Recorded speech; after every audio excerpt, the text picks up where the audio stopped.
E se um simples gesto de carinho mudasse o destino de uma família inteira? Você acredita que o amor de uma criança é puro o suficiente para revelar o que o dinheiro não pode comprar? E se uma menina rica, cercada por babás, brinquedos e luxo, só parasse de chorar nos braços da faxineira humilde? Essa história começa com um choro que ninguém conseguia silenciar, mas termina com um pedido tão inesperado que ninguém jamais esqueceria. Porque a menina rejeitava todos, menos ela. O que a faxineira tinha que ninguém mais conseguia dar? Comente agora. O amor verdadeiro não escolhe aparência nem posição social. Curta se você acredita que conexão verdadeira vale mais que qualquer status. Inscreva-se e ative o sininho para mais histórias tocantes toda semana. Compartilhe com alguém que acredita que o carinho transforma vidas. O eco do choro perfurava as paredes de mármore da mansão Moreira como uma sirene desesperada que anunciava uma tragédia silenciosa. Júlia, com seus 2 anos e cabelos dourados em cachos rebeldes que lembravam fios de ouro líquido, estava inconsolável há 3 horas seguidas. Seus punhos minúsculos socavam o ar com força surpreendente, enquanto lágrimas escorriam por seu rosto avermelhado como pequenos diamantes de sofrimento, criando poças salgadas no lençol de seda italiana que custara mais que um carro popular. A babá suíça, contratada por R$ 15.000 mensais através de uma agência internacional especializada, balançava a menina com movimentos mecânicos e milimetricamente calculados, seguindo todas as técnicas de pedagogia infantil que aprendera nas melhores instituições europeias. Mas Júlia apenas gritava mais alto, como se cada tentativa profissional de consolo fosse uma agressão à sua alma ferida.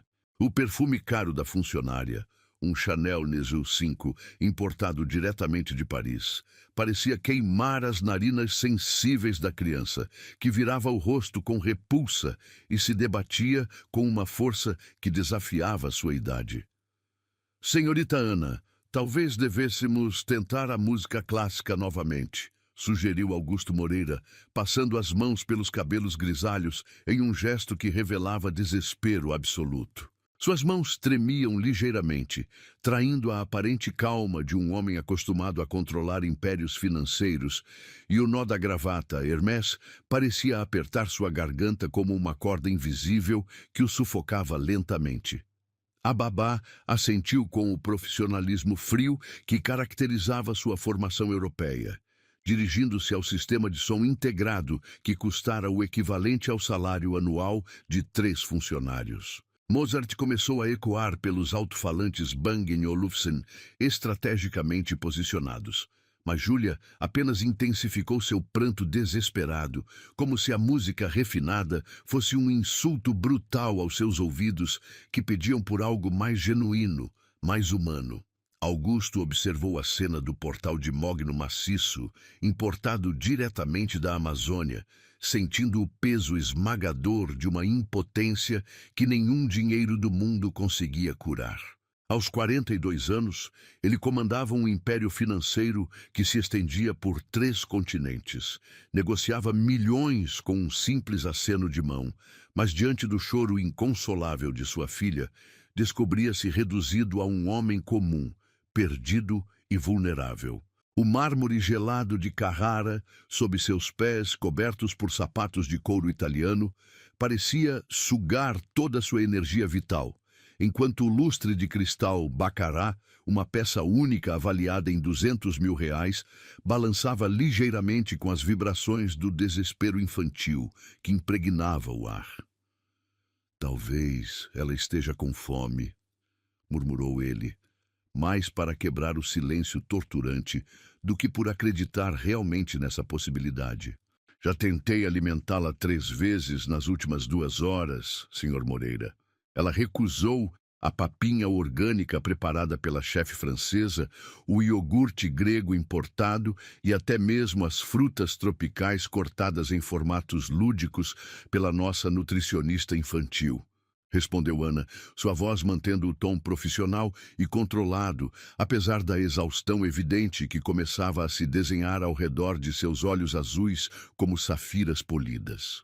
O choro de Júlia ecoava pelos corredores imensos da mansão, ricocheteando nas paredes cobertas por quadros de mestres renascentistas, cujo valor ultrapassava o PIB de pequenas cidades. A residência, que custara 20 milhões de reais para ser construída segundo o projeto de um arquiteto mundialmente famoso, parecia transformar-se em uma prisão dourada, onde o sofrimento de uma criança se amplificava infinitamente, criando uma sinfonia sombria de desespero. Os tapetes persas centenários, herdados de gerações de comerciantes ricos, abafavam os passos apressados dos funcionários que corriam de um lado para outro, buscando desesperadamente qualquer solução miraculosa para o tormento da pequena herdeira.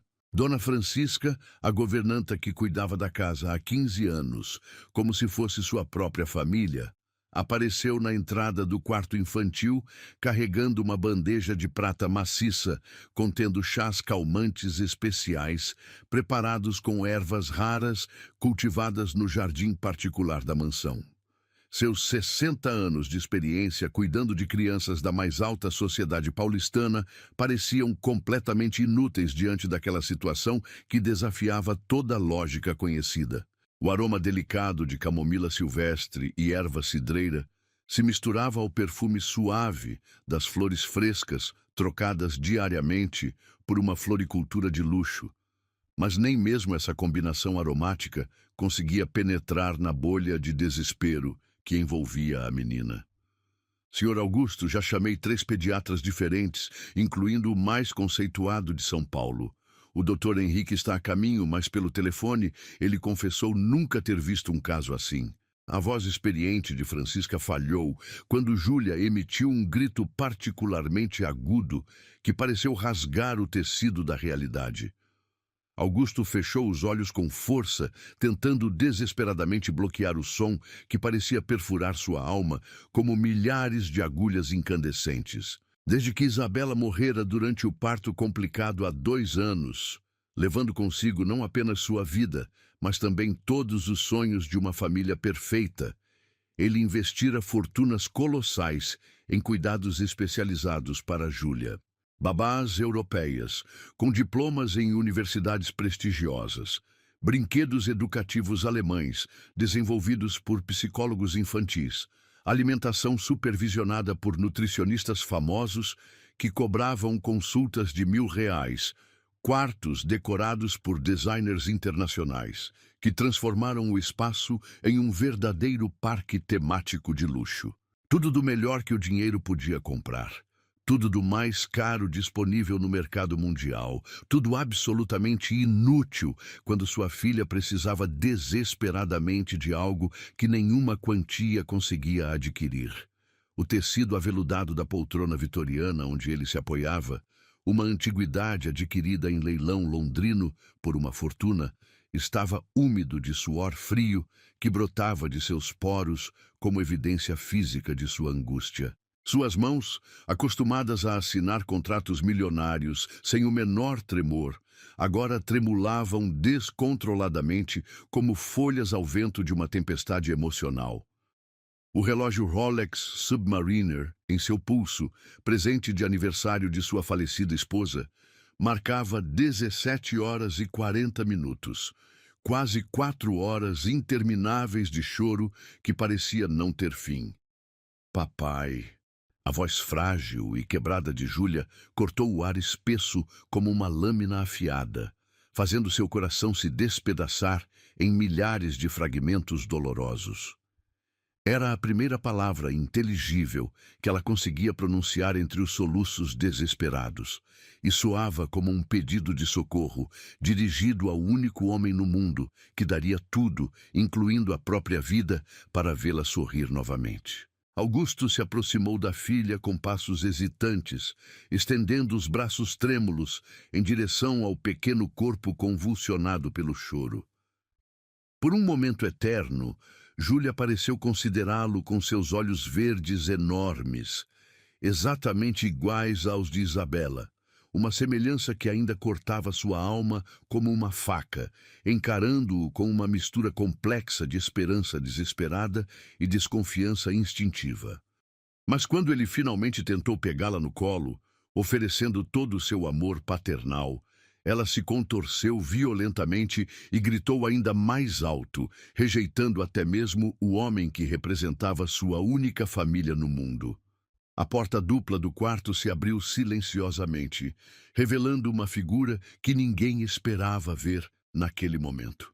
Maria apareceu na entrada como uma aparição inesperada, segurando um pano de limpeza úmido na mão direita, suas roupas simples contrastando drasticamente com o luxo ostensivo que dominava cada centímetro do ambiente. Seus cabelos castanhos estavam presos em um coque despretensioso, e ela usava um uniforme azul desbotado que já havia visto dias melhores. Mas havia algo extraordinário em seus olhos castanhos, uma doçura genuína e um calor humano que parecia irradiar como luz solar em um dia de inverno. Desculpe, seu Augusto, eu não sabia que... Ela começou a se retirar discretamente, mas algo milagroso aconteceu. O choro de Júlia diminuiu instantaneamente no momento exato em que sua voz suave ecoou pelo quarto como um bálsamo sonoro. Todos congelaram em seus lugares como estátuas de sal. A babá suíça, Augusto, Dona Francisca, até mesmo os funcionários que passavam pelo corredor de mármore, todos pararam simultaneamente para observar o fenômeno inexplicável que acabara de se manifestar diante de seus olhos incrédulos. Maria permaneceu imóvel na soleira da porta, seu pano de limpeza ainda gotejando água perfumada com aroma natural de lavanda. Júlia havia parado de chorar completamente e agora olhava para a faxineira com uma curiosidade pura que substituíra todo o desespero anterior. Seus grandes olhos verdes, brilhando com lágrimas que ainda não haviam secado, mas que agora pareciam cristais de esperança. Entre, sussurrou Augusto, sua voz rouca de emoção contida. Maria hesitou na soleira da porta, seus dedos apertando nervosamente o pano úmido que ainda gotejava água perfumada. O silêncio que se instalara no quarto era quase sobrenatural.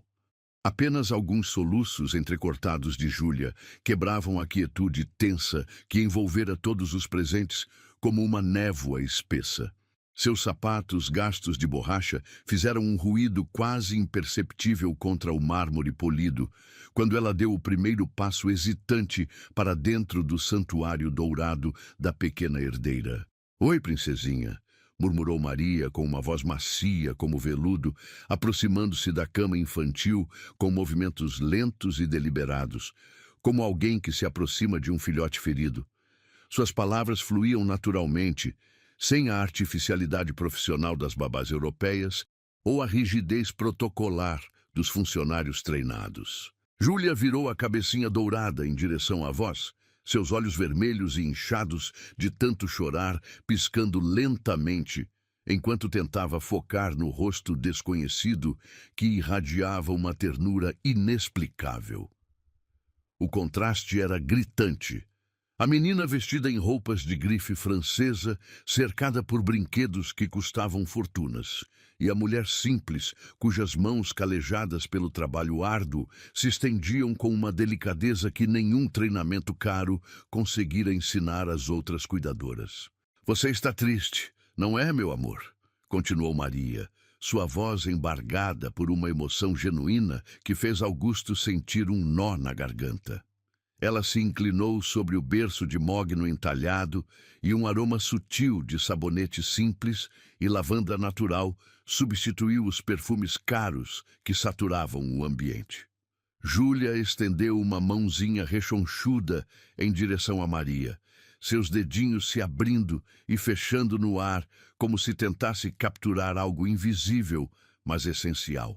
Quando a faxineira tocou suavemente a palma da criança com a ponta dos dedos, um milagre silencioso aconteceu. O corpo tenso da menina relaxou completamente, como se uma corrente elétrica de paz tivesse percorrido cada fibra do seu ser. "Posso pegá-la no colo?" perguntou Maria, dirigindo-se a Augusto com uma humildade respeitosa que contrastava com a urgência do momento. Seus olhos castanhos brilhavam com uma luz particular, como se ela também tivesse encontrado algo que procurava há muito tempo sem saber. "Por favor", respondeu ele, sua voz mal passando de um sussurro carregado de esperança desesperada. Maria envolveu Júlia em seus braços com a naturalidade de quem havia nascido para aquele gesto. A menina se aninhava contra seu peito como um passarinho que finalmente encontrara seu ninho, seus pequenos punhos se agarrando ao uniforme simples com uma força que falava mais que 1000 palavras. O tecido áspero e desbotado parecia mais acolhedor que toda a seda e veludo que a cercavam diariamente. "Dorme, minha boneca. Dorme sem chorar."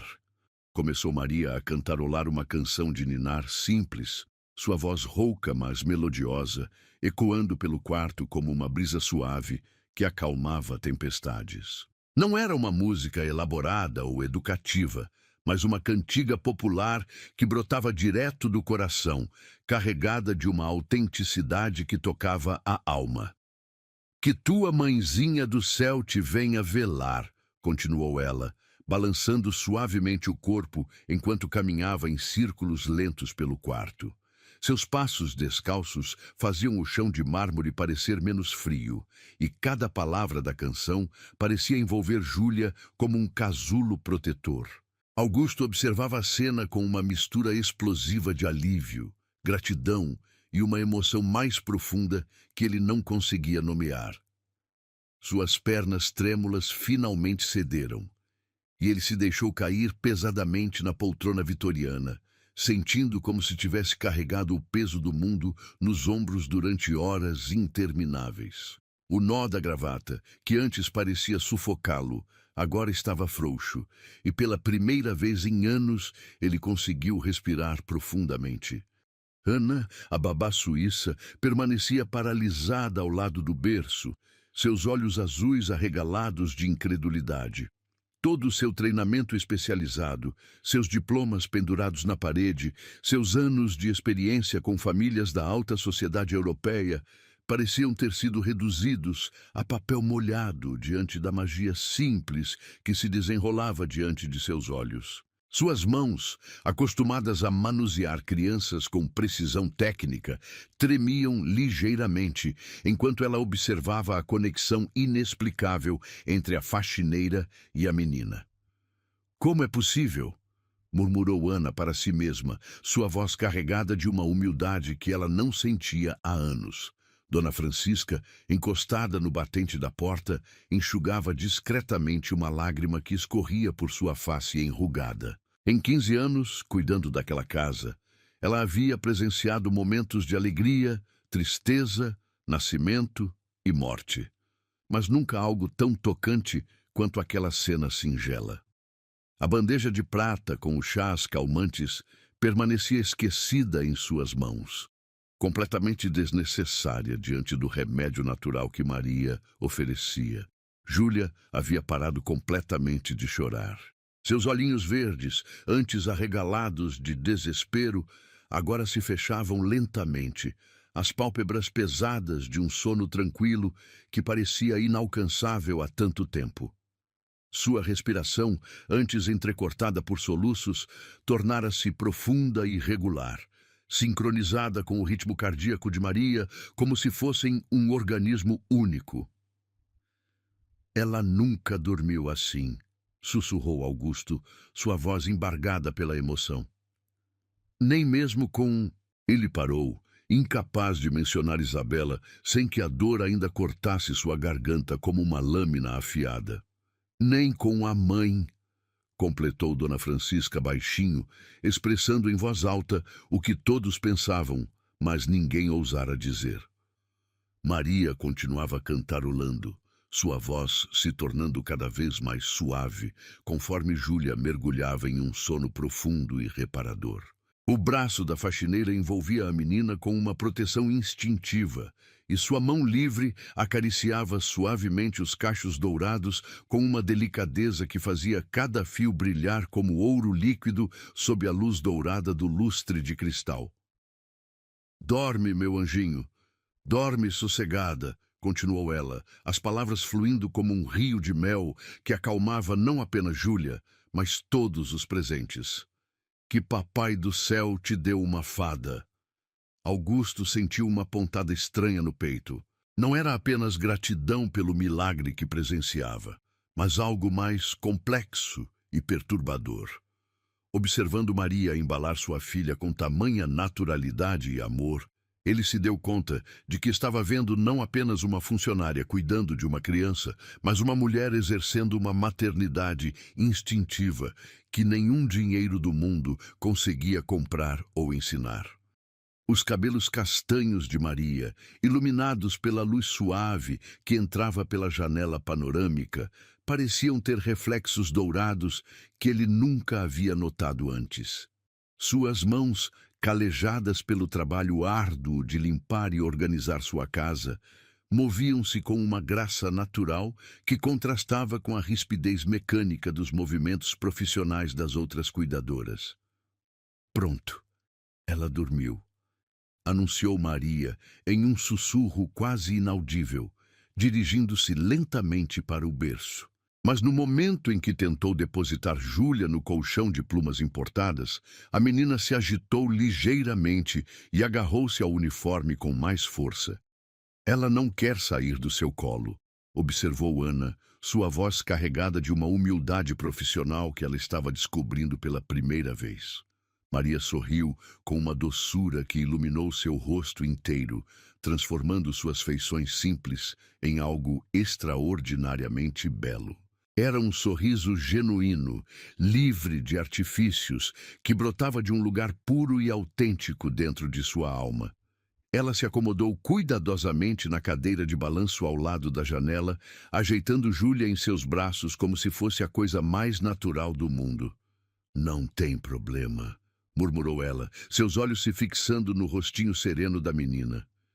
"Posso ficar aqui o tempo que for preciso." Augusto a observava em silêncio, sentindo algo se remexer em seu peito, uma emoção que ele não experimentava há 2 anos, desde que Isabela partira para sempre. Não conseguia desviar os olhos daquele quadro singelo. Sua filha, finalmente em paz nos braços de uma mulher que lhe oferecia algo que todo seu dinheiro não conseguira proporcionar. "Obrigado", disse ele finalmente, sua voz rouca carregada de uma gratidão que ia muito além das palavras. "Muito obrigado." Os dias que se seguiram ao milagre do silêncio de Júlia transformaram completamente a rotina da mansão Moreira. Augusto descobriu-se fazendo algo que jamais imaginara, observando uma funcionária. Não com a vigilância fria de um patrão controlador, mas com uma curiosidade crescente que o perturbava profundamente. Maria havia se tornado uma presença essencial na vida de sua filha e, consequentemente, uma figura que ocupava seus pensamentos muito mais do que considerava apropriado. Toda manhã, às 7 horas em ponto, ela chegava à mansão com seu uniforme azul impecavelmente limpo, apesar de visivelmente desgastado pelo tempo. Augusto descobriu-se coincidentemente tomando café na varanda, que dava vista para a entrada dos funcionários, observando-a descer do ônibus na esquina e caminhar pela alameda de jacarandás que ladeava a propriedade. Seus passos eram firmes, mas silenciosos, e ela sempre carregava uma pequena mochila de tecido que parecia guardar tesouros simples. Um pente, um batom barato, talvez um lanche modesto embrulhado em papel alumínio. "Bom dia, seu Augusto", cumprimentava ela sempre com a mesma humildade respeitosa, baixando ligeiramente a cabeça em um gesto que ele começara a considerar desnecessário.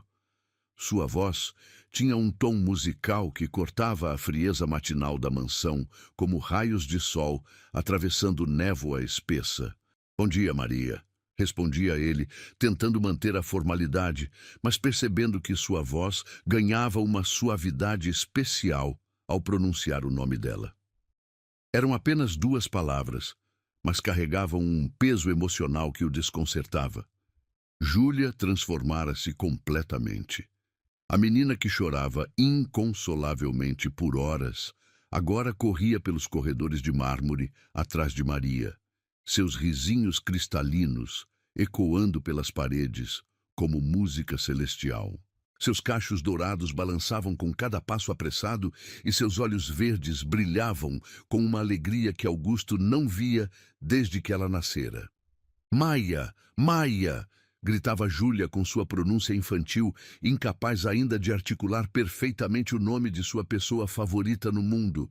Era a primeira palavra que ela corria para dizer toda manhã, abandonando brinquedos caros, ignorando a babá suíça e até mesmo deixando o café da manhã pela metade. Augusto observava essas interações do alto da escadaria de mármore. Apoiado no corrimão de mogno entalhado que custara uma fortuna, mas que agora servia apenas como ponto de observação de uma cena que valia mais que todos os tesouros de sua casa. Maria se abaixava na altura de Júlia, abrindo os braços para receber o abraço matinal que se tornara um ritual sagrado entre elas. "Oi, minha princesa linda", dizia Maria, sua voz embargada pela emoção genuína que Júlia despertava nela. "Você dormiu bem? Sonhou com anjinhos?" A menina balançava a cabeça vigorosamente, seus cachos dourados dançando como raios de sol, e começava a tagarelar em sua linguagem infantil sobre sonhos que só ela e Maria pareciam compreender perfeitamente. Augusto notava como Maria prestava atenção absoluta a cada palavra truncada, cada gesto desajeitado, como se fossem comunicações profundas, carregadas de sabedoria ancestral. Durante o trabalho, Maria desenvolvia uma dança silenciosa pela casa. Seus movimentos eram econômicos, mas graciosos, e ela limpava cada superfície com um cuidado que ia além da obrigação profissional. Augusto começou a reparar em detalhes que jamais havia notado. Como ela reorganizava discretamente os objetos decorativos de modo que ficassem mais harmoniosos, como suas mãos tocavam delicadamente as flores dos arranjos, como se fossem seres vivos que mereciam carinho. "Já ela é diferente das outras", comentou Dona Francisca uma tarde, encontrando Augusto observando Maria através da janela do escritório. A governanta havia percebido o interesse crescente de seu patrão, mas sua observação não carregava julgamento, apenas uma constatação maternal. "Diferente como?", perguntou ele, tentando soar casual, mas falhando miseravelmente. Sua voz traía uma curiosidade que ia muito além da preocupação patronal. "Ela limpa como quem reza", respondeu Francisca com a sabedoria de seus 60 anos. "E olha para Júlia como quem encontrou um tesouro perdido há muito tempo." Augusto engoliu seco. As palavras da governanta tocaram algo profundo em seu peito, uma verdade que ele vinha tentando ignorar há semanas. Havia algo nos olhos de Maria quando ela olhava para Júlia, uma mistura de amor incondicional e uma tristeza antiga que parecia vir de um lugar muito fundo da alma. Uma tarde de quinta-feira, enquanto trabalhava em seu escritório com documentos que movimentavam milhões, Augusto ouviu risadas vindas do jardim. Levantou-se da mesa de mogno maciço e caminhou até a janela panorâmica que dava vista para o jardim inglês da propriedade. O que viu fez seu coração acelerar de uma forma que não experimentava há anos. Maria estava sentada na grama verde, que custava uma fortuna para ser mantida perfeita, com Júlia no colo, apontando para as nuvens que passavam no céu azul de outono. Ambas riam de algo que só elas compreendiam, e a cena tinha uma naturalidade que contrastava drasticamente com toda a artificialidade que cercava aquela casa. "Olha, Júlia, aquela nuvem parece um coelhinho", dizia Maria, sua voz chegando até a janela carregada de uma alegria contagiante. Você vê as orelhas compridas? Júlia apontava para o céu com o dedinho rechonchudo, balbuciando palavras ininteligíveis, mas carregadas de excitação. Maria a recompensava com beijos sonoros no topo da cabeça, fazendo a menina gargalhar com uma pureza que cortou a alma de Augusto como uma lâmina doce. Ele se deu conta de que estava sorrindo sozinho em seu escritório, uma expressão que seus músculos faciais haviam esquecido como formar. Quando foi a última vez que sorrira assim? Quando foi a última vez que sentira essa leveza no peito, como se um peso de anos tivesse sido momentaneamente suspenso? Papai! Gritou Júlia de repente, avistando-o na janela. Ela acenou com a mãozinha e Maria se virou para olhar na mesma direção. Seus olhos se encontraram através do vidro e por um instante eterno algo passou entre eles. Uma corrente elétrica de reconhecimento mútuo que fez Augusto sentir como se o mundo tivesse parado de girar. Maria corou instantaneamente, baixando os olhos para Júlia, como se tivesse sido flagrada fazendo algo proibido. Mas Augusto havia visto aquele olhar. Não era apenas respeito profissional ou timidez de funcionária. Havia algo mais profundo, mais perigoso, mais real do que qualquer coisa que ele sentira em anos. Naquela noite, durante o jantar solitário servido em louça de porcelana chinesa no salão principal, Augusto não conseguia tirar a imagem daquela tarde da mente. A risada de Júlia ecoava em seus ouvidos como uma sinfonia de felicidade que ele havia esquecido que existia. E os olhos de Maria, aqueles olhos castanhos que pareciam guardar histórias profundas, assombravam seus pensamentos como fantasmas doces. Dona Francisca, chamou ele quando a governanta veio recolher os pratos mal tocados. O que você sabe sobre Maria? A mulher mais velha parou, segurando a travessa de prata com cuidado, e estudou o rosto de Augusto com olhos experientes que tinham visto muitas histórias se desenrolarem naquela casa. Sei que ela precisa deste emprego mais que qualquer coisa no mundo, respondeu ela cuidadosamente. Sei que mora num apartamento pequeno com a irmã mais nova, que estuda à noite para terminar o ensino médio. E que tem um jeito com crianças que nem as babás mais caras conseguem ter. É só isso? Insistiu ele, sua curiosidade se tornando quase física, uma necessidade real de conhecer a mulher que havia trazido paz para sua filha e inquietação para sua alma. Francisca hesitou, seus olhos maternais estudando o patrão que conhecia há tantos anos. Também sei que ela olha para Júlia como se fosse sua própria filha, disse finalmente, suas palavras carregadas de uma sabedoria que cortou Augusto como uma verdade inescapável.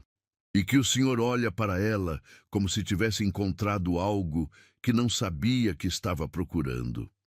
Augusto ficou em silêncio, sentindo o peso daquelas palavras se instalando em seu peito como pedras pesadas. Francisca tinha razão. Ele estava olhando para Maria de uma forma que não conseguia mais controlar ou negar.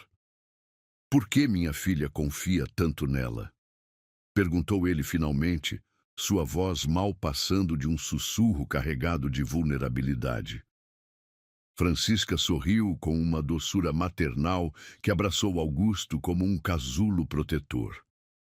Porque as crianças veem com o coração, seu Augusto, respondeu ela.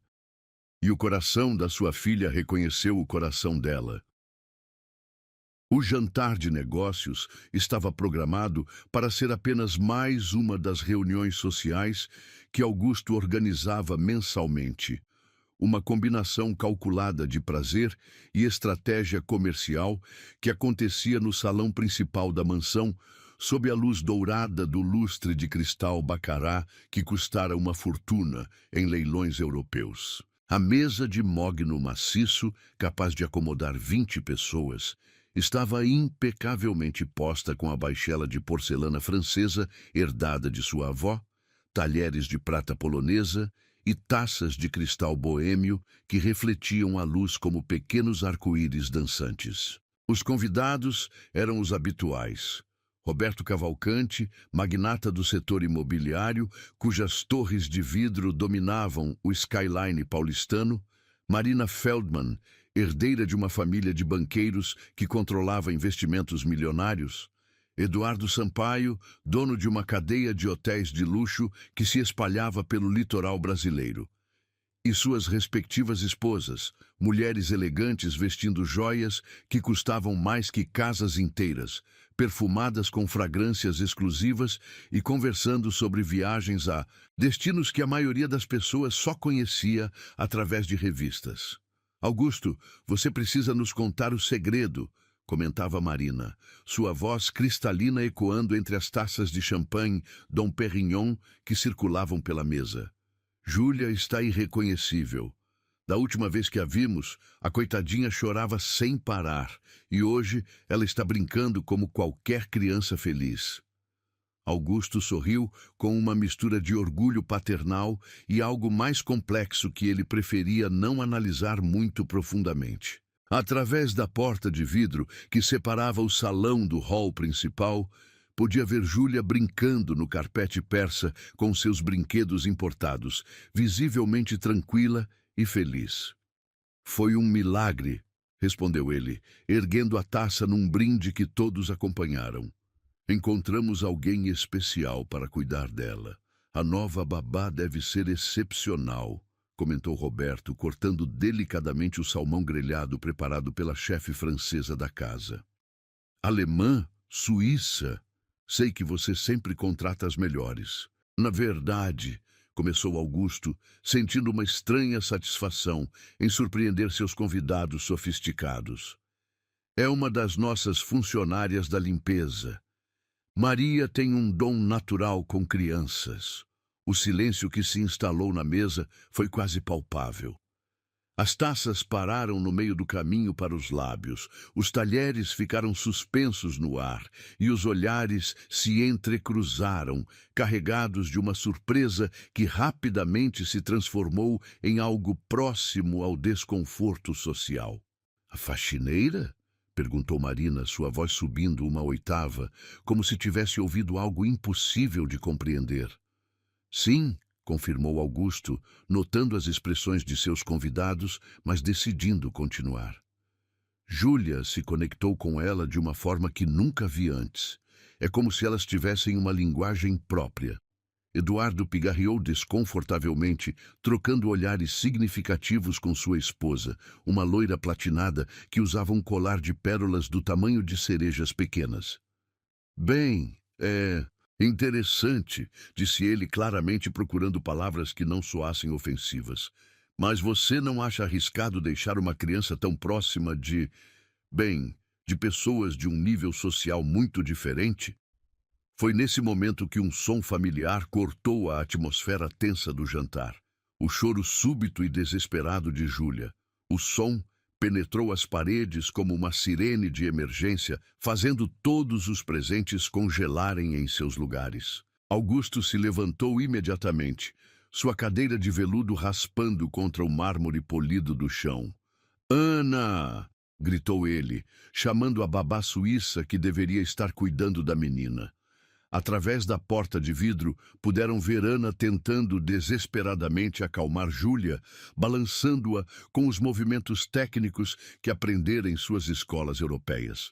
Mas a menina apenas gritava mais alto, seu rosto ficando vermelho de tanto esforço, seus pequeninhos punhos socando o ar como se lutasse contra fantasmas invisíveis. Talvez devêssemos chamar um médico, sugeriu a esposa de Roberto. Sua voz carregada de preocupação genuína, misturada com desconforto social. Não, disse Augusto firmemente, dirigindo-se para a porta. Sei exatamente quem preciso chamar. Os convidados o observaram atravessar o hall de mármore até o interfone interno da casa, seus passos ecoando pelo ambiente como tambores de guerra. Dona Francisca, por favor, chame Maria imediatamente, disse ele no aparelho, sua voz carregada de uma urgência que fez todos na mesa de jantar se entreolharem com curiosidade crescente. Mas, senhor Augusto, ela já terminou o expediente e foi embora, respondeu a voz da governanta através do interfone. Então, telefone para ela. Diga que é urgente. Diga que Júlia precisa dela. O choro da menina se intensificava, ecoando pela mansão como o lamento de uma alma perdida. Ana, a babá profissional com anos de experiência e diplomas pendurados na parede, parecia cada vez mais desesperada, suando em seu uniforme impecável, enquanto tentava todas as técnicas que conhecia. 15 minutos que pareceram horas se passaram. O jantar havia sido praticamente abandonado, com todos os convidados dividindo a atenção entre as conversas forçadas sobre negócios e o drama que se desenrolava no hall principal. As taças de vinho tinto francês permaneciam intocadas, e até mesmo o sorvete de baunilha de Madagascar, servido de sobremesa, começava a derreter nos pratos de porcelana. Finalmente, a porta principal da mansão se abriu, revelando Maria correndo pelo hall de mármore, ainda vestindo a roupa simples que usava em casa. Uma camiseta branca desbotada e uma saia de tecido barato, mas limpa e bem cuidada. Seus cabelos estavam presos num rabo de cavalo apressado, e ela carregava uma bolsa pequena de pano que evidentemente havia pego às pressas. "Júlia!" gritou ela, sua voz cortando o choro da menina como uma lâmina de luz atravessando trevas espessas. O milagre aconteceu instantaneamente. Júlia parou de chorar como se um botão tivesse sido desligado, virando a cabecinha dourada em direção à voz que a acalmava. Seus bracinhos se estenderam desesperadamente na direção de Maria, e quando a faxineira a tomou nos braços, a menina se aninhava contra seu peito como um filhote que finalmente encontrara sua mãe. "Pronto, minha boneca, pronto", sussurrava Maria, balançando suavemente o corpinho da criança. "A Maia está aqui, não precisa mais chorar." O silêncio que se instalou na mansão era ensurdecedor. Os convidados no salão principal haviam parado completamente de fingir que jantavam, e agora observavam a cena através da porta de vidro com expressões que variavam entre espanto, curiosidade e um desconforto social palpável. Augusto estava parado no meio do hall, observando Maria embalar sua filha com uma naturalidade que cortava sua alma. A luz suave que descia da clarabóia de cristal iluminava os cabelos castanhos dela como se fossem fios de ouro, e seus olhos brilhavam com lágrimas de alívio ao ver Júlia finalmente em paz.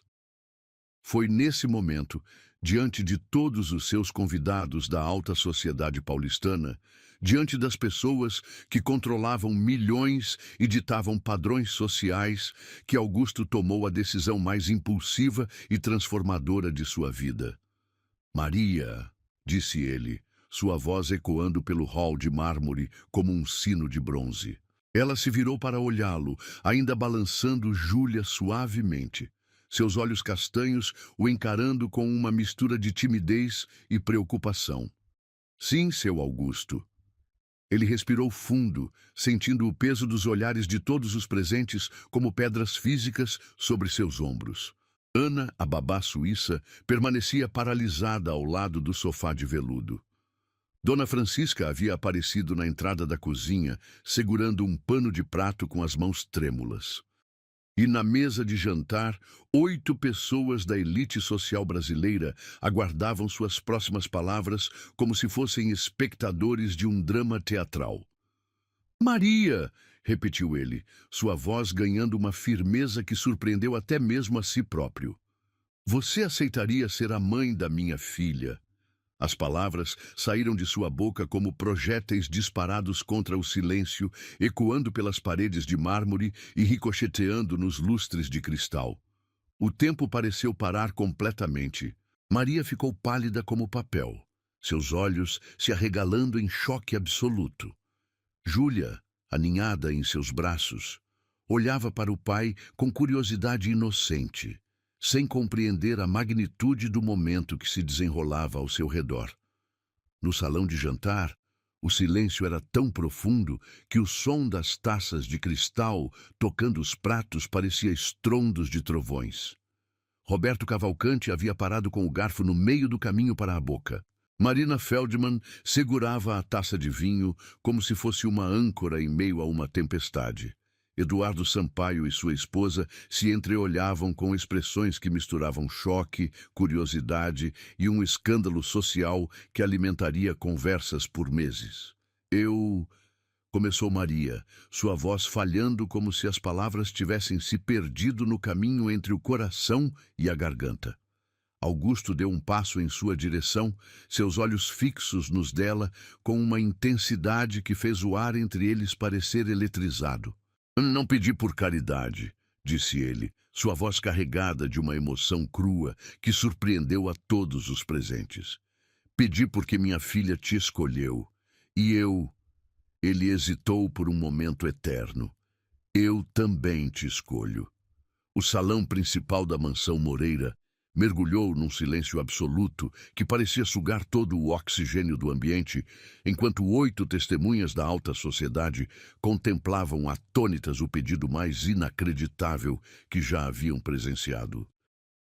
As lágrimas que brotaram dos olhos de Maria não eram apenas gotas salgadas, eram fragmentos líquidos de uma dor que ela carregava há 3 anos como uma pedra pesada no peito. Seus braços tremeram imperceptivelmente enquanto segurava Júlia, e por um momento terrível, pareceu que ela fosse desabar ali mesmo, no meio do hall de mármore, diante dos olhos curiosos e julgadores da elite paulistana que observava o drama se desenrolar como espectadores de um teatro improvável. Eu não posso, sussurrou ela, sua voz quebrando como vidro fino. Desculpe, seu Augusto, mas eu não posso. Sem esperar uma resposta, sem dar explicações que pudessem satisfazer a curiosidade voraz dos convidados, que se debruçavam sobre suas cadeiras de veludo para não perder nenhum detalhe do espetáculo, Maria depositou Júlia cuidadosamente nos braços de Ana, a babá suíça que permanecia paralisada pela surrealidade da situação. A menina imediatamente começou a choramingar, estendendo os bracinhos na direção da mulher que fugia, mas Maria já estava correndo em direção à porta principal, com passos apressados que ecoavam pelo mármore como batidas de um coração desesperado. «Maria!» gritou Augusto, sua voz reverberando pelas paredes cobertas de quadros renascentistas. «Espere!» Mas ela já havia atravessado a porta de mogno maciço e desaparecido na escuridão da alameda de jacarandás que levava ao portão principal da propriedade. O som de seus passos apressados no cascalho da entrada se misturava ao choro crescente de Júlia, criando uma sinfonia sombria de desespero que cortou a alma de Augusto como 1000 facas afiadas. No salão de jantar, os convidados permaneciam em silêncio sepulcral, suas expressões variando entre choque genuíno, curiosidade maliciosa e um desconforto social que tornava o ar denso como melaço. Roberto Cavalcanti foi o primeiro a quebrar o silêncio constrangedor que se instalara. «Bem, isso foi inesperado», murmurou ele, limpando a garganta e tentando retomar alguma normalidade na situação que havia se transformado em algo muito além de um simples jantar de negócios. Marina Feldman, sempre pragmática em sua elegância de herdeira bancária, tomou um gole generoso de vinho tinto francês antes de pronunciar-se. «Talvez seja melhor deixarmos Augusto resolver seus assuntos pessoais», disse ela, sua voz carregada de uma diplomacia social que mal conseguia disfarçar a fome de fofoca que alimentaria os círculos sociais por meses. Augusto permaneceu parado no meio do hall, observando a porta pela qual Maria havia desaparecido, sentindo-se como um homem que acabara de perder algo precioso sem sequer compreender completamente o que era.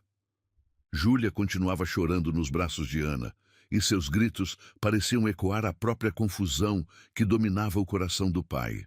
2 horas depois, quando os convidados finalmente se retiraram, carregando consigo a história mais surpreendente que testemunharam em décadas de convívio social, Augusto se encontrava sozinho em seu escritório, observando através da janela panorâmica a cidade que se estendia além dos muros de sua propriedade, como um oceano de luzes piscantes.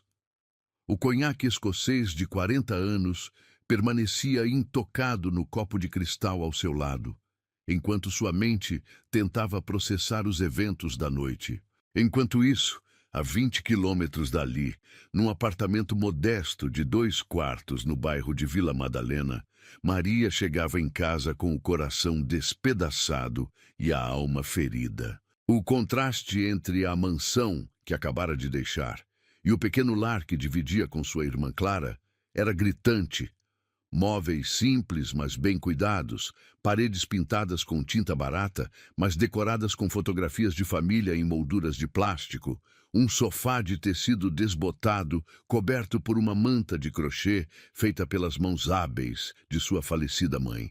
Clara, de 23 anos, estava estudando para uma prova de contabilidade na pequena mesa da cozinha, quando ouviu a porta se abrir, seguida pelo som inconfundível de soluços.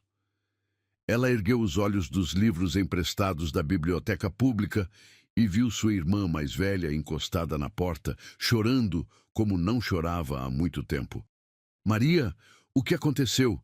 perguntou Clara, levantando-se imediatamente e correndo para abraçar a irmã. "Você está bem? Aconteceu alguma coisa na casa do seu patrão?" Maria se deixou envolver pelo abraço acolhedor de Clara, sentindo o aroma familiar do shampoo barato e do sabonete de glicerina que usavam por necessidade, mas que carregava o cheiro de casa, de segurança, de amor verdadeiro que não dependia de dinheiro ou status social. Ele me pediu em casamento. Sussurrou ela entre os soluços, as palavras saindo de sua garganta como confissão dolorosa. Clara se afastou ligeiramente, segurando os ombros de Maria com as mãos e olhando diretamente em seus olhos vermelhos de tanto chorar. "O que você disse?" perguntou ela, sua voz misturando incredulidade com uma esperança cautelosa. "Eu disse não", respondeu Maria, desabando no sofá de tecido desgastado. "Eu disse não e corri como uma covarde."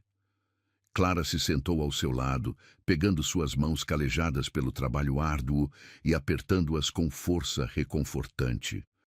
"Por que, Maria? Por que você disse não para uma chance de mudar nossa vida completamente?"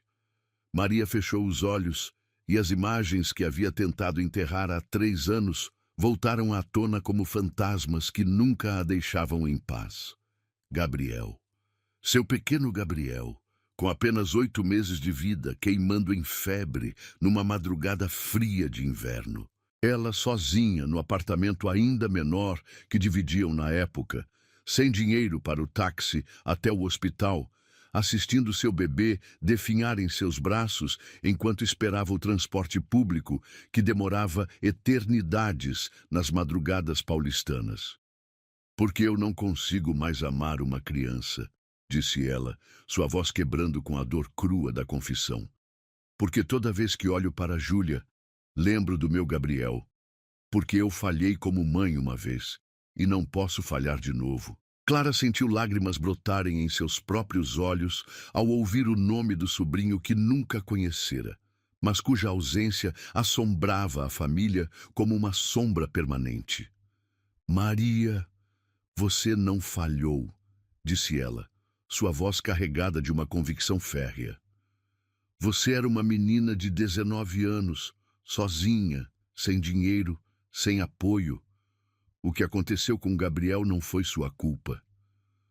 "Mas eu deveria ter salvado ele", insistiu Maria, as lágrimas escorrendo por seu rosto como rios salgados de culpa.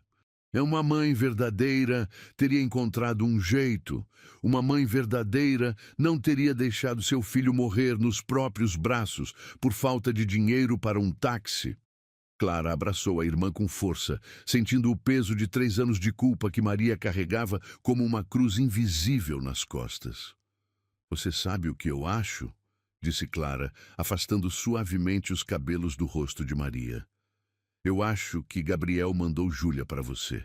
Eu acho que ele está lá no céu, vendo como você cuida dessa menina com tanto amor, e está orgulhoso da mãe que ele teve. Como você pode ter certeza disso? Perguntou Maria, sua voz mal passando de um sussurro desesperado. Porque eu vejo como você volta para casa todo dia, respondeu Clara, sorrindo através das lágrimas. Você volta com luz nos olhos, Maria. Pela primeira vez em 3 anos, você volta para casa sorrindo. Júlia te devolveu algo que você pensava ter perdido para sempre. Maria ficou em silêncio, absorvendo as palavras da irmã como uma esponja ressecada absorve água. Era verdade. Desde que começara a cuidar de Júlia, sentia uma leveza no peito que não experimentava há anos. A menina havia preenchido um vazio que ela pensava ser permanente, havia curado feridas que julgava incicatrizáveis. Mas e se eu não conseguir ser a mãe que ela merece? Perguntou ela, verbalizando o medo que a aterrorizava. E se eu falhar com ela também? E se você for exatamente a mãe que ela precisa? Retrucou Clara. E se essa for sua segunda chance de ser feliz? E se Gabriel realmente mandou ela para você?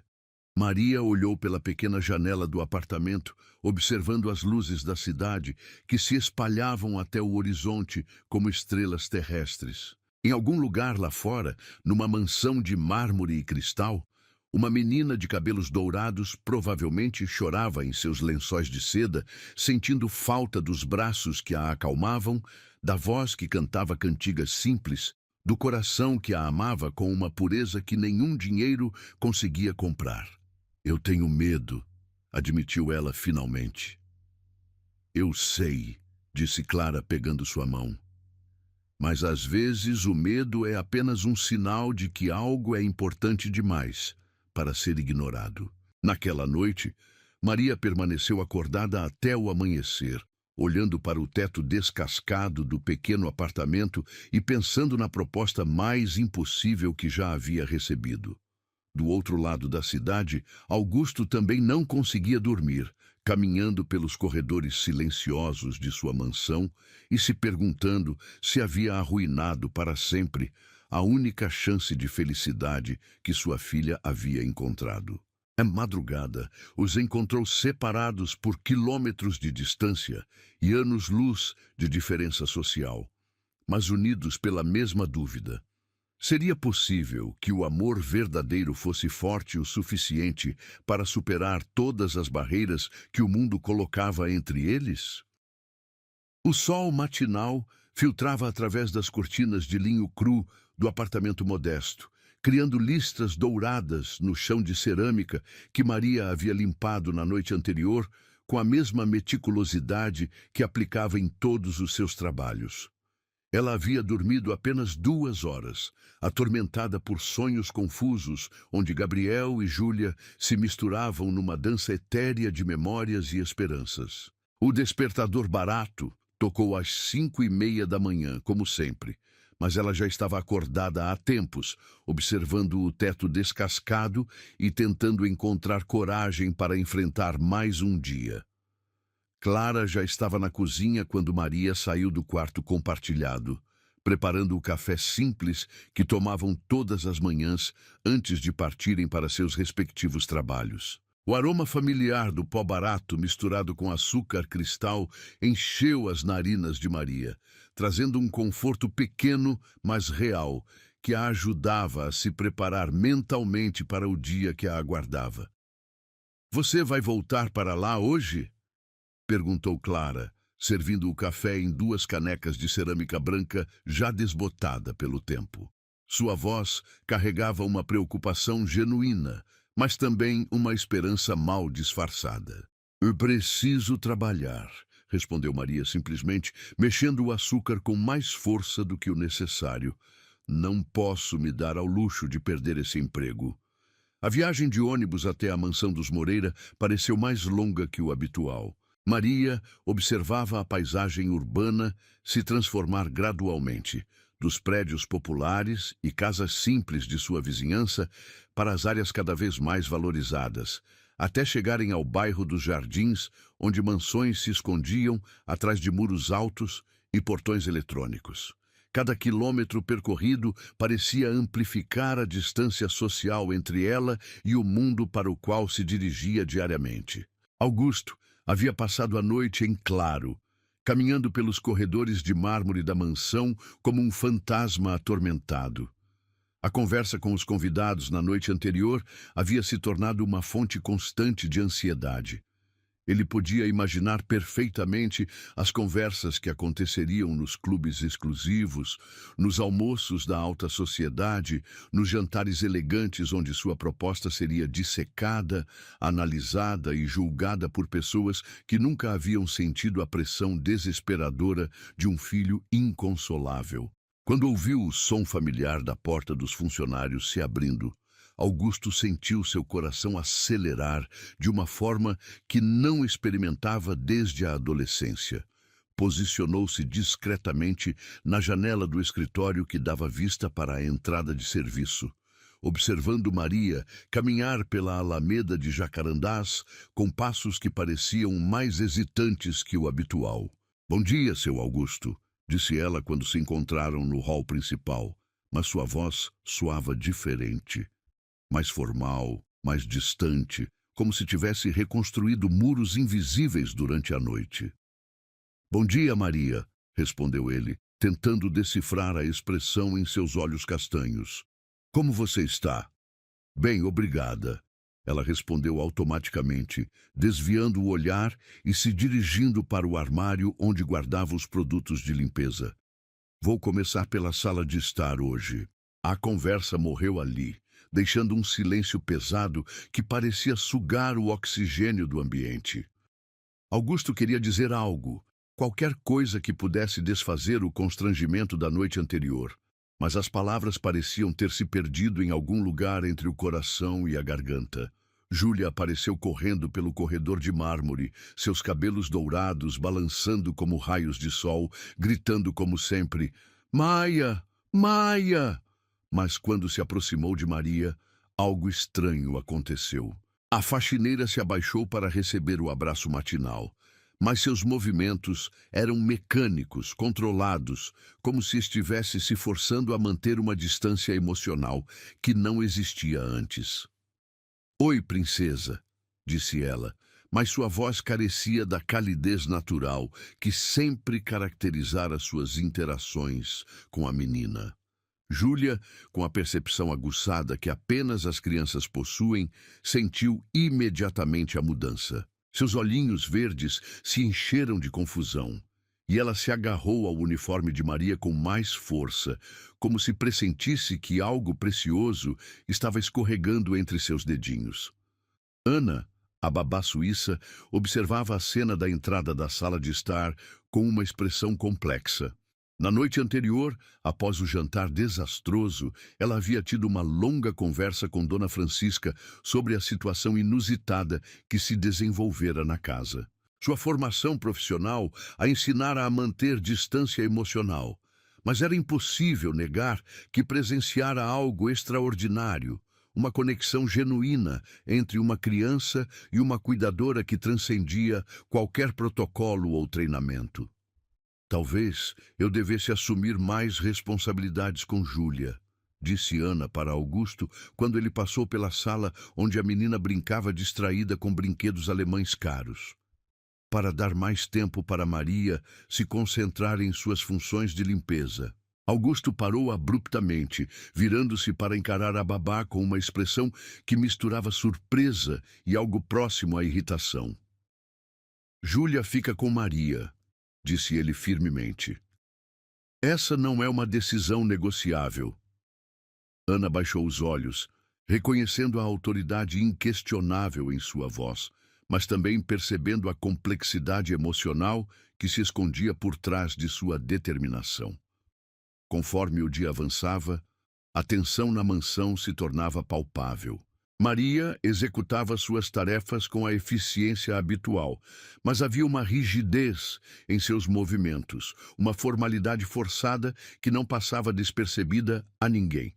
Quando limpava o escritório de Augusto, evitava cuidadosamente qualquer contato visual, concentrando-se intensamente na organização de livros que já estavam perfeitamente alinhados. Foi Dona Francisca quem finalmente decidiu romper o impasse.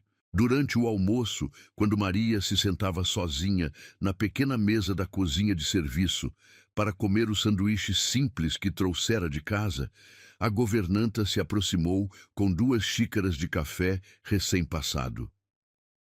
"Posso me sentar?" perguntou ela, sua voz carregada da autoridade maternal que 15 anos de casa lhe conferiam. Maria acenou com a cabeça, mas manteve os olhos fixos no sanduíche de pão francês com mortadela que representava seu almoço diário. "Você sabe que as pessoas estão falando", disse Francisca sem rodeios, sentando-se na cadeira de plástico e encarando Maria diretamente. "Eu imagino", respondeu Maria, sua voz mal passando de um sussurro. "Carmen, a cozinheira da família Santos, me ligou hoje de manhã", continuou Francisca. "Aparentemente, Dona Marina passou a manhã inteira contando para as amigas sobre o pedido que você recebeu ontem à noite." Maria sentiu o sangue subir para o rosto, uma mistura de vergonha e raiva, aquecendo suas bochechas como brasas. "O que elas estão dizendo?" perguntou ela, embora parte dela não quisesse realmente saber a resposta. "Que a faxineira quer virar madame", disse Francisca brutalmente. "Que você armou tudo isso para se aproveitar da situação de um viúvo rico e desesperado." As palavras cortaram Maria como facas afiadas. Ela havia imaginado que haveria julgamentos, mas ouvir a crueza das acusações, expressas em voz alta, fez seu estômago se revirar. "E você?" perguntou ela, finalmente erguendo os olhos para encarar a governanta. "Você também pensa isso?" Francisca tomou um gole longo do café, estudando o rosto de Maria com olhos experientes que haviam visto muitas histórias se desenrolarem naquela casa ao longo dos anos. "Eu penso que você é uma das pessoas mais honestas que já conheci", disse ela finalmente. "Mas e penso que esse medo que você está sentindo não é medo de ser julgada pelos outros, é medo de ser feliz de novo." "Eu não mereço ser feliz", sussurrou Maria, as palavras escapando de sua garganta como confissão dolorosa. "Não depois do que aconteceu com Gabriel. Gabriel morreu porque vocês eram pobres demais para pagar um hospital particular, não porque você era uma mãe inadequada", disse Francisca com uma franqueza brutal que fez Maria se encolher. "Júlia tem a sorte de ter um pai que pode dar a ela todos os recursos do mundo. Mas recursos não fazem uma mãe, Maria. Amor faz." Naquele momento, como se tivesse sido convocada pela conversa, Júlia apareceu na porta da cozinha de serviço, arrastando um ursinho de pelúcia alemão que custara mais que o salário mensal de Maria. Seus olhinhos verdes estavam vermelhos, como se tivesse chorado, e ela se dirigiu diretamente para Maria com passos determinados. "Maia triste?" perguntou ela com sua linguagem infantil, estendendo o ursinho na direção da faxineira. O ursinho para Maia não ficar triste. O gesto simples e puro fez o coração de Maria se despedaçar em milhões de fragmentos. Ela pegou o ursinho e Júlia imediatamente se jogou em seus braços, aninhando-se contra seu peito com a confiança absoluta de uma criança que encontrara seu porto seguro. "Eu amo você, Maia", disse Júlia, as palavras saindo de sua boquinha com uma sinceridade que cortou a alma de Maria como uma lâmina doce. Foi nesse momento que Augusto apareceu na porta da cozinha, procurando por sua filha. O que ele viu o fez parar abruptamente, Maria chorando silenciosamente enquanto abraçava Júlia, Dona Francisca observando a cena com lágrimas nos olhos e uma atmosfera de amor puro que nenhum dinheiro do mundo conseguia fabricar. "Ela te escolheu", disse ele suavemente, sua voz carregada de uma emoção que fez Maria levantar os olhos para encontrar os dele. E eu também te escolho. Não importa o que digam, não importa o que pensem. Você é a mãe que minha filha precisa. Os dias que se seguiram à declaração de Augusto na cozinha foram marcados por uma tensão silenciosa que pairava sobre a mansão como uma nuvem carregada de eletricidade.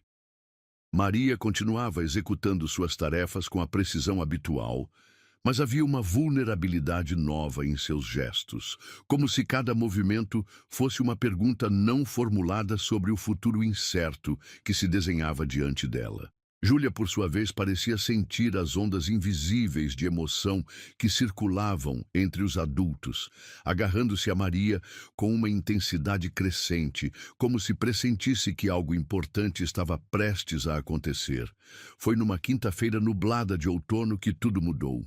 Júlia havia passado a manhã inteira desenhando na mesa baixa de sua sala de brinquedos, concentrada com a seriedade que apenas as crianças conseguem dedicar às suas criações artísticas. Seus lápis coloridos, uma coleção alemã que custara uma fortuna, espalhavam-se pelo papel como ferramentas mágicas capazes de materializar os segredos de seu coração infantil. Ana, a babá suíça, observava a menina trabalhar com uma curiosidade crescente. Ao contrário de outros desenhos infantis, que geralmente representavam casas triangulares e sóis amarelos estereotipados, a criação de Júlia tinha algo de diferente, algo de intencional que chamava a atenção mesmo de seus olhos profissionalmente treinados. "O que você está desenhando, Júlia?" perguntou Ana, aproximando-se da mesa com passos cuidadosos. "Família", respondeu Júlia simplesmente, sem levantar os olhos do papel, sua língua pequena aparecendo no canto da boca em concentração absoluta. No papel, 3 figuras se materializavam lentamente. A primeira era claramente um homem alto, vestindo o que parecia ser um terno, traços simples, mas reconhecíveis que representavam Augusto. A segunda figura era menor, com cabelos dourados rabiscados em cachos desorganizados, claramente ela própria. Mas a terceira figura fez o coração de Ana acelerar. Uma mulher com cabelos castanhos compridos, vestindo o que inequivocamente parecia ser um uniforme azul, suas mãos estendidas em direção às outras 2 figuras, como se as abraçasse. "Quem são essas pessoas, querida?" perguntou Ana, sua voz carregada de uma curiosidade que ia além do interesse profissional. "Papai", disse Júlia, apontando para a primeira figura. Júlia apontou para si mesma no desenho. "E Maia, mamãe", completou ela, tocando delicadamente a terceira figura com a ponta do lápis vermelho. As palavras atingiram Ana como um raio. Maia, mamãe. A menina não estava apenas desenhando Maria como uma funcionária querida ou uma cuidadora especial. Em sua mente infantil, pura e desprovida dos preconceitos sociais que atormentavam os adultos, Maria já havia assumido o papel mais importante que uma mulher poderia ocupar em sua vida. "Júlia", disse Ana cuidadosamente, ajoelhando-se ao lado da mesa para ficar na altura da menina. "Você gostaria de dar esse desenho para o papai?" Os olhinhos verdes de Júlia brilharam com uma excitação genuína, como se Ana tivesse sugerido a melhor ideia do mundo. "Sim", gritou ela, levantando-se da cadeira e pegando o papel com cuidado reverente. "Papai vai gostar." Ana a acompanhou pelos corredores de mármore até o escritório de Augusto, seus passos ecoando pelo ambiente enquanto carregava o peso de uma descoberta que mudaria irrevocavelmente o curso dos acontecimentos. O escritório, com suas estantes de mogno repletas de livros de economia e suas paredes decoradas com diplomas e certificados de uma vida dedicada aos negócios, parecia um santuário masculino, onde decisões milionárias eram tomadas diariamente. Augusto estava debruçado sobre relatórios financeiros quando ouviu a batida suave na porta. Ergueu os olhos para ver sua filha entrando com passos saltitantes, segurando algo que claramente considerava um tesouro precioso. "Papai!" gritou ela, correndo em direção à mesa de mogno maciço que dominava o ambiente. "Fiz para você!" Augusto afastou os documentos imediatamente, abrindo os braços para receber a filha que se jogou em seu colo, com a confiança absoluta da infância. O papel amassado nas pequenas mãos de Júlia foi cuidadosamente desenrolado, revelando a criação que faria seu mundo parar de girar. "É nossa família", explicou Júlia com orgulho evidente, apontando para cada figura como se estivesse apresentando pessoas reais. "Olha, papai está aqui, Júlia está aqui e mamãe Maia está aqui também." A palavra mamãe ecoou no escritório como um sino de bronze, reverberando nas paredes cobertas de diplomas e certificados até se instalar permanentemente no coração de Augusto. Ele estudou o desenho com olhos que se enchiam de lágrimas não derramadas, vendo através dos traços simples e cores primárias uma verdade tão pura e profunda que cortava sua alma como uma lâmina de luz. "Mamãe Maia?" repetiu ele, sua voz mal conseguindo passar de um sussurro. "Ah, sim!" confirmou Júlia com a convicção absoluta que apenas as crianças possuem. "Ela cuida de mim, ela me ama, ela canta músicas bonitas. É mamãe." Augusto virou o papel, e no verso, rabiscado com a ajuda de Ana numa caligrafia infantil mas legível, estavam as palavras que mudariam tudo. "Quero ela de mamãe." As letras irregulares, algumas maiúsculas, outras minúsculas, algumas inclinadas para a direita, outras para a esquerda, formavam uma frase que carregava mais poder que todos os contratos milionários que ele já havia assinado.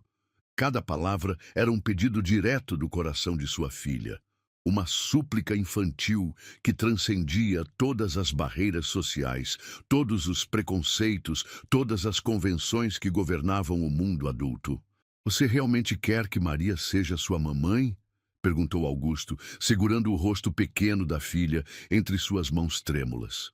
"Quero muito, muito, muito", respondeu Júlia, balançando a cabeça vigorosamente, seus cachos dourados saltitando como pequenos sóis dançantes. "Ela faz eu não chorar mais. Ela faz músicas. Ela cheira gostoso como flores." Augusto engoliu seco, sentindo algo se deslocar definitivamente em seu peito. Não era mais apenas sua própria atração por Maria que estava em jogo. Era a felicidade de sua filha, a completude de uma família que ele havia perdido há 2 anos e que agora tinha a chance de reconstruir de uma forma que jamais imaginara. "E você, papai?" perguntou Júlia com a perspicácia surpreendente das crianças. "Você também quer ela de mamãe?" A pergunta o atingiu como um soco no estômago. Durante semanas, ele havia lutado contra seus próprios sentimentos, tentando convencer-se de que sua atração por Maria era apenas gratidão pela forma como ela cuidava de Júlia.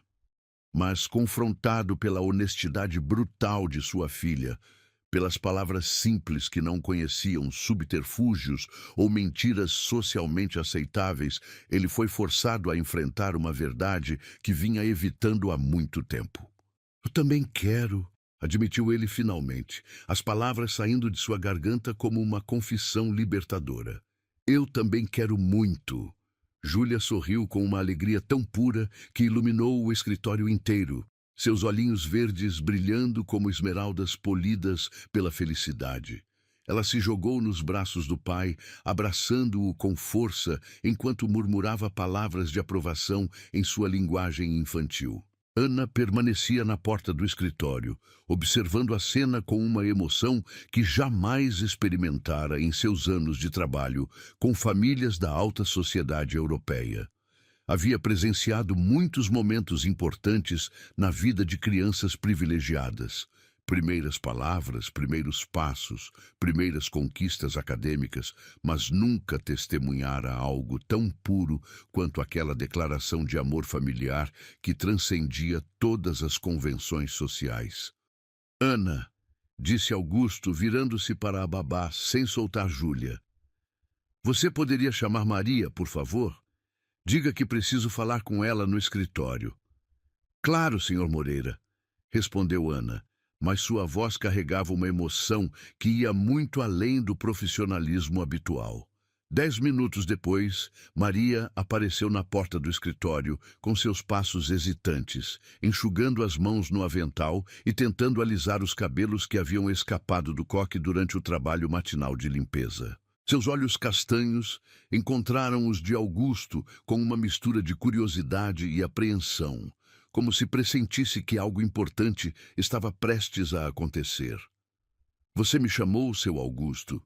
Perguntou ela, sua voz carregada da humildade respeitosa que sempre caracterizara suas interações com ele. Sim, respondeu ele, levantando-se da cadeira de couro italiano e caminhando em direção a ela com passos determinados. Júlia tem algo para te mostrar. A menina correu para Maria com o desenho nas mãos, estendendo-o como se oferecesse o presente mais valioso do mundo. Olha, Maia, gritou ela com excitação. Desenhei nossa família. Maria pegou o papel com mãos trêmulas, seus olhos percorrendo os traços simples e cores vibrantes que representavam algo impossível, algo que ela jamais ousara sonhar. Quando virou o papel e leu as palavras rabiscadas no verso, quero ela de mamãe, suas pernas fraquejaram e ela teve que se apoiar na parede para não desabar. Júlia, sussurrou ela, sua voz quebrando com uma emoção que não conseguia mais conter. Você quer ser minha mamãe? Perguntou a menina com os olhos brilhando de esperança. Por favor, Maia, quero você de mamãe para sempre. Maria olhou para Augusto, que se aproximou devagar, seus olhos fixos nos dela, com uma intensidade que fez o ar entre eles parecer eletrificado. Eu também quero, disse ele, sua voz carregada de uma verdade que não admitia mais hesitações. Nós dois queremos você, Maria, para sempre. O escritório ficou em silêncio. Apenas o som da respiração entrecortada de Maria ecoando entre as estantes de livros caros e os diplomas emoldurados. Em suas mãos, o desenho de Júlia tremia como uma folha ao vento, mas representava muito mais que papel e lápis colorido. Era o mapa de uma nova família, o projeto de uma felicidade que parecia impossível, mas estava ali, ao alcance de suas mãos calejadas pelo trabalho. 6 meses depois, numa manhã dourada de primavera, a pequena igreja de Santa Teresa estava adornada com arranjos de flores brancas que perfumavam o ar com aromas de jasmim e rosas frescas. O sol filtrava através dos vitrais coloridos, criando um caleidoscópio de luzes que dançavam sobre os bancos de madeira polida onde se sentavam convidados que jamais imaginaram presenciar uma cerimônia tão incomum quanto tocante. Maria estava no pequeno vestíbulo da igreja, observando seu reflexo no espelho antigo que decorava a parede há décadas. O vestido simples de seda marfim havia sido escolhido com cuidado, elegante sem ser ostensivo, belo sem gritar por atenção. Clara havia insistido em penteá-la, criando um coque baixo enfeitado com pequenas flores naturais que complementavam perfeitamente a simplicidade radiante de sua aparência. Você está linda, sussurrou Clara, seus olhos brilhando com lágrimas de alegria enquanto ajeitava os últimos detalhes do véu delicado que emoldurava o rosto da irmã. Gabriel estaria tão orgulhoso de você. O nome do filho perdido já não trazia apenas dor. Ao longo desses meses de terapia e amor renovado, Maria havia aprendido a falar de Gabriel com uma saudade doce, misturada com a certeza de que ele aprovaria sua segunda chance de felicidade. Júlia havia se tornado não uma substituta, mas uma nova oportunidade de exercer o amor maternal que permanecia vivo em seu coração. Posso entrar? A voz suave de Júlia ecoou do outro lado da porta, seguida por passinhos ansiosos.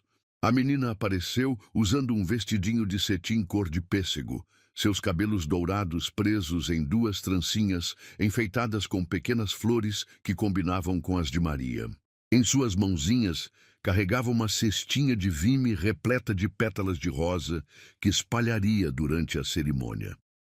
"Maia, mamãe está muito bonita!" exclamou ela, correndo para abraçar as pernas de Maria com a espontaneidade que caracterizava todos seus gestos. "Obrigada, minha princesa", respondeu Maria, abaixando-se para ficar na altura da menina. "Você também está linda como uma fada." Durante esses 6 meses, a transformação havia sido gradual, mas profunda. Maria havia se mudado para um quarto na ala dos funcionários da mansão, mas Júlia praticamente havia adotado residência permanente lá, aparecendo toda manhã com seus brinquedos e insistindo que mamãe Maia a ajudasse com tudo, desde escovar os dentes até escolher qual vestido usar.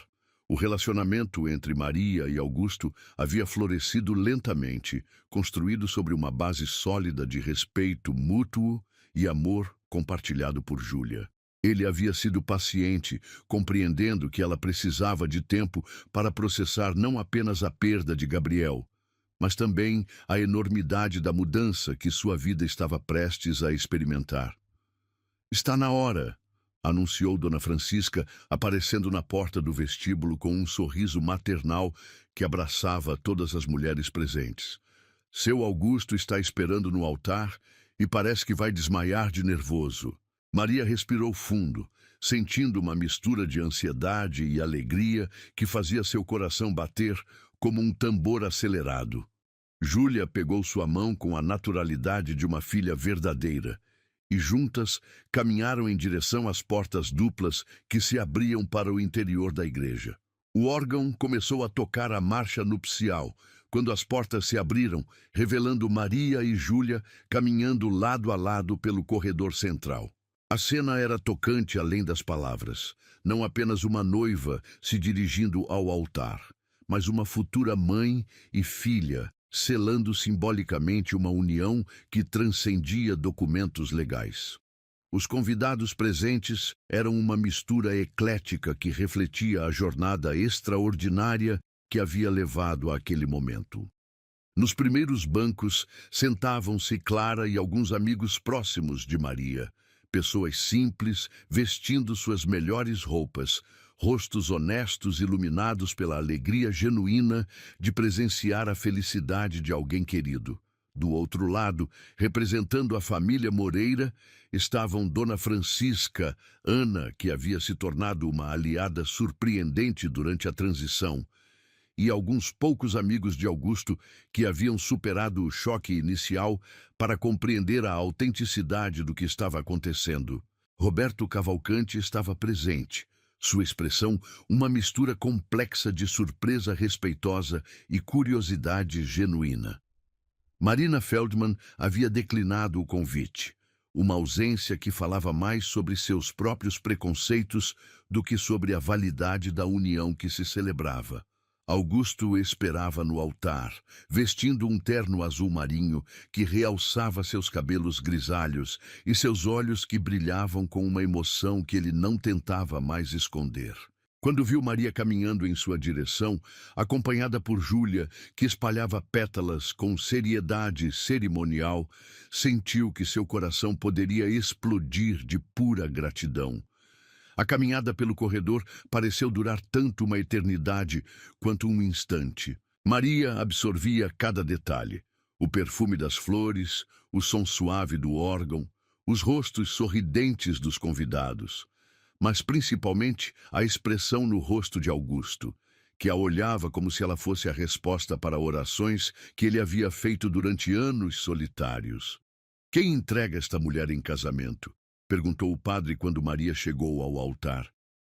"Eu entrego!" gritou Júlia com sua vozinha cristalina, fazendo a igreja inteira rir com ternura. "Eu entrego mamãe Maia para papai." O momento trouxe lágrimas aos olhos de todos os presentes. Não era apenas uma criança participando de uma cerimônia adulta, era uma filha abençoando simbolicamente a união que completaria sua família. Augusto Moreira, começou o padre, você aceita Maria Santos como sua esposa para amá-la e respeitá-la na alegria e na tristeza, na saúde e na doença, até que a morte os separe? Aceito, respondeu ele, sua voz firme ecoando pela igreja como uma promessa sagrada. Maria Santos, você aceita Augusto Moreira como seu esposo para amá-lo e respeitá-lo na alegria e na tristeza, na riqueza e na pobreza, até que a morte os separe? Maria olhou para Augusto, depois baixou os olhos para Júlia, que segurava sua mão com força, e finalmente respondeu com uma voz que carregava toda a certeza do mundo. Aceito.